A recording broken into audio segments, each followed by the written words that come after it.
Networking ಪ್ರಯಾಣದೊಂದಿಗೆ ನನ್ನ YouTube ಚಾನೆಲ್ಗೆ ಸುಸ್ವಾಗತ. ನೀವು ನಿಮ್ಮ ಫೋನ್ನಲ್ಲಿ ಸ್ನೇಹಿತರ ನಂಬರ್ ನೆನಪಿಟ್ಕೊಳ್ತೀರಾ ಅಥವಾ ಅವರ ಹೆಸರಲ್ಲಿ ಸೇವ್ ಮಾಡ್ತೀರಾ? ನಮಗೆ ಹೆಸರು ನೆನಪಿರುತ್ತೆ, ಆದ್ರೆ ಫೋನ್ಗೆ ನಂಬರ್ ಬೇಕು ಅಲ್ವಾ?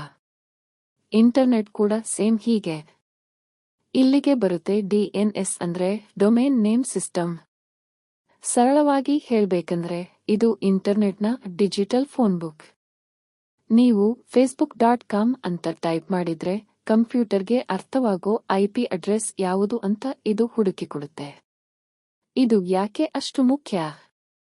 ಒಂದು ವೇಳೆ DNS ಸರ್ವರ್ ಡೌನ್ ಆದ್ರೆ ನಿಮ್ಮ ಇಂಟರ್ನೆಟ್ ಕನೆಕ್ಷನ್ ಫುಲ್ ಸ್ಪೀಡ್ ಇದ್ರೂ ಜಗತ್ತಿನ ಯಾವ ವೆಬ್ಸೈಟ್ ಕೂಡ ಓಪನ್ ಆಗಲ್ಲ. DNS ಇಲ್ಲದೆ ಇಂಟರ್ನೆಟ್ ಸ್ತಬ್ಧವಾದ ಹಾಗೆ.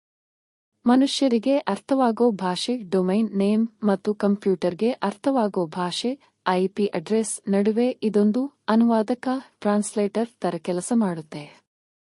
ಇದು ಇಂಟರ್ನೆಟ್ನ ಬೆನ್ನೆಲುಬು.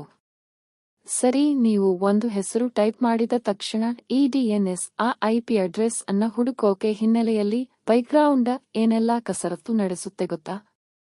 ಇದರ ಹಿಂದಿರೋ ರೋಚಕ ಜರ್ನಿ ಮುಂದಿನ ವಿಡಿಯೋದಲ್ಲಿ ನೋಡೋಣ.